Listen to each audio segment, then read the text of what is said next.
시청자 여러분 안녕하십니까? VOA 뉴스투데이 시작합니다.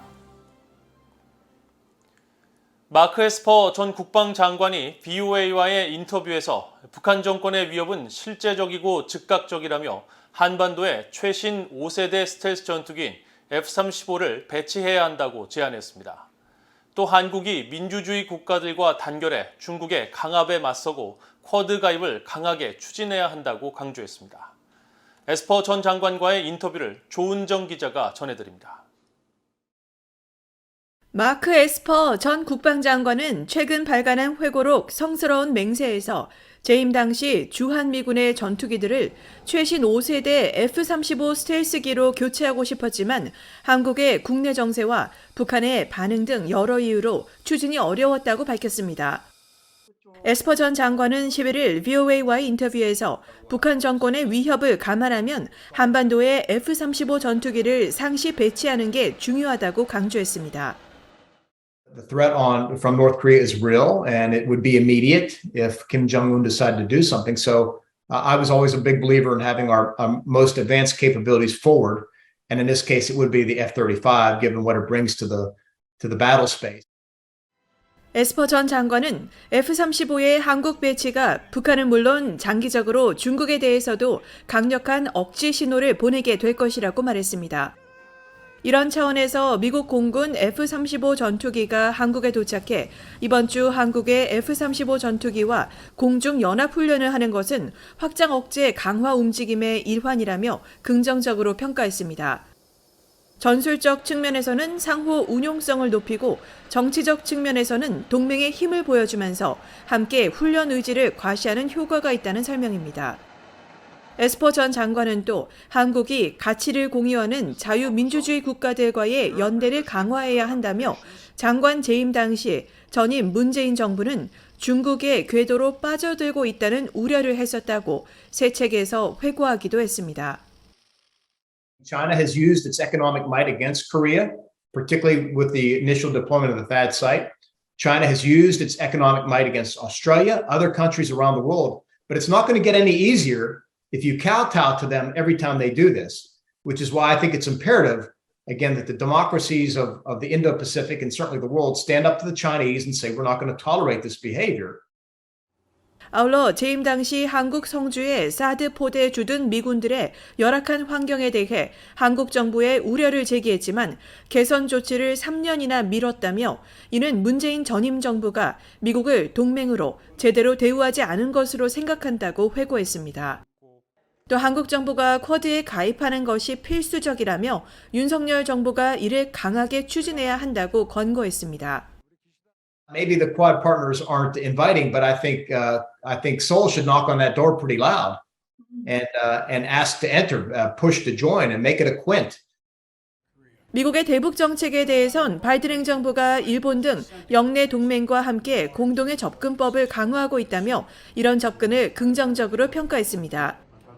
에스퍼 전 국방장관은 그러면서 북한 문제에 대해 다자적으로 단호하면서도 공정하게 접근한다면 장기적으로 좋은 결과를 낼 수 있을 것이라고 말했습니다.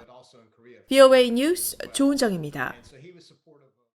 북한이 10일 방사포 2발을 한국 서해로 발사한 가운데 미국의 군사 전문가들은 북한 정권의 행태가 예사롭지 않다고 지적했습니다. 정치적 메시지가 아니라 실제 방사포 타격 훈련을 하고 있어 한국의 서울 수도권에 잠재적인 위협이 된다는 설명입니다. 박승혁 기자가 보도합니다. 북한군이 서해를 향해 방사포를 쏜 것은 약 한 달 만입니다. 북한군은 앞서 지난달 12일에도 서해상으로 방사포 5발가량을 쐈습니다. 한국 합참은 두 차례의 발사 기종이 모두 사거리 60km 안팎인 240mm 구경 이하로 추정했습니다. 올해 들어 북한은 17차례의 탄도미사일 도발도 감행했습니다. 이언 윌리엄스 전략국제문제연구소 CSIS 연구위원은 북한의 최근 발사 횟수, 사용한 방사포의 기종 등을 감안하면 실질적인 군사훈련의 목적이 있다고 말했습니다. They're developing what I think is a kind of a layered strike doctrine. The traditional kind of tube artillery that they have in strategic places along the border, particularly around Seoul. You have the longer range missiles that could be used to target U.S. forces in the region. 윌리엄스 연구위원은 또 우크라이나를 침공한 러시아도 중단거리 방사포 공격을 자주 감행했다며 최근 전반적으로 방사포의 타격 정확도가 점점 향상되고 있다고 지적했습니다. 데이비드 맥스웰 민주주의 수호재단 연구위원 역시 이번 발사는 실제 훈련의 성격이 있어 보인다며 북한 정권이 핵무기뿐 아니라 재래식 전쟁에 필요한 무기 역량도 강화하고 있다고 말했습니다.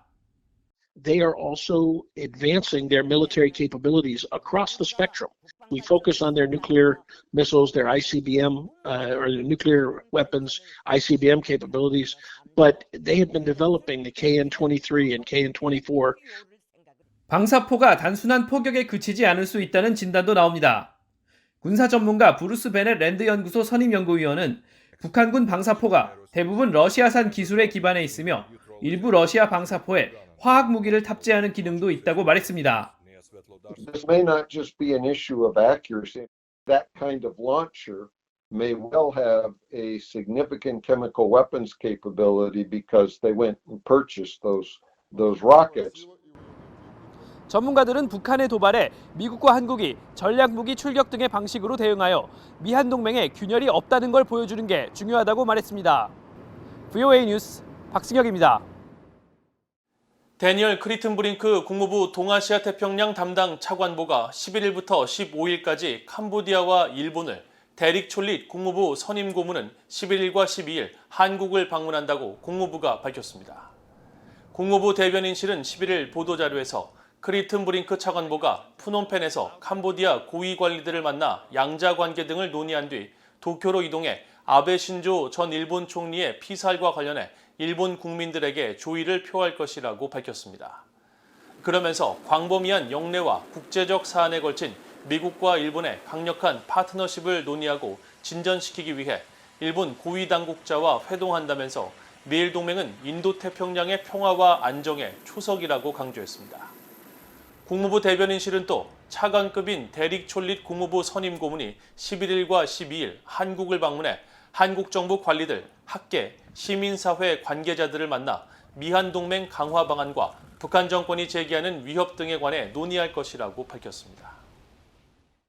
북한 김정은 정권이 올해 들어 17차례 탄도미사일을 시험 발사하고 방사포도 계속 발사하는 등 무기 역량을 강화하고 있지만 정작 주민들의 먹고 사는 문제는 다시 외부 지원이 필요할 만큼 열악하다고 유엔이 지적했습니다. 유엔 식량농업기구 FAO는 11일 작황 전망과 식량 상황 분기 보고서에서 북한을 다시 전반적으로 식량 접근이 부족한 국가로 분류하면서 외부로부터 식량을 지원받아야 하는 46개 나라 가운데 하나로 꼽았습니다. 북한은 FAO가 해당 조사를 시작한 지난 2007년 이후 16년 연속 외부 식량 지원이 필요한 국가에 포함되었습니다. FAO는 북한 주민 대다수가 적은 수준의 식량 섭취로 고통받고 있고 다양한 식품 영양분을 골고루 섭취하지 못하고 있다며 신종 코로나 바이러스와 지난 4월과 5월 사이 가뭄 여파가 작황에 부정적 영향을 미쳐 북한 주민들의 식량 안보 취약성이 더욱 악화됐다고 밝혔습니다. 하지만 많은 전문가들은 만성적인 북한의 식량난의 근본 원인으로 폐쇄적인 사회주의 경제체제와 김정은 국무위원장의 국정운영 실패를 지적하며 동유럽과 중국, 베트남처럼 개혁 개방을 하고 사유재산을 일부 인정하지 않는 한 긍정적인 변화는 기대하기 힘들다고 지적하고 있습니다. 미국 하원 의원들이 한국전쟁에서 미국 해군 전투기 조종사로서 숨은 공로를 세운 로이스 윌리엄스 전 대위에게 최고의 무공훈장인 명예훈장을 수여하는 방안을 추진하고 있습니다. 캘리포니아주를 지역구로 둔 공화당의 데럴 아이사 의원 등 7명의 하원 의원들은 최근 하원 새추리에 국방수권법안에 대한 수정안으로 한국전 참전용사 로이스 윌리엄스 전 해군 대위에게 명예훈장을 수여하도록 하는 안건을 제출했습니다.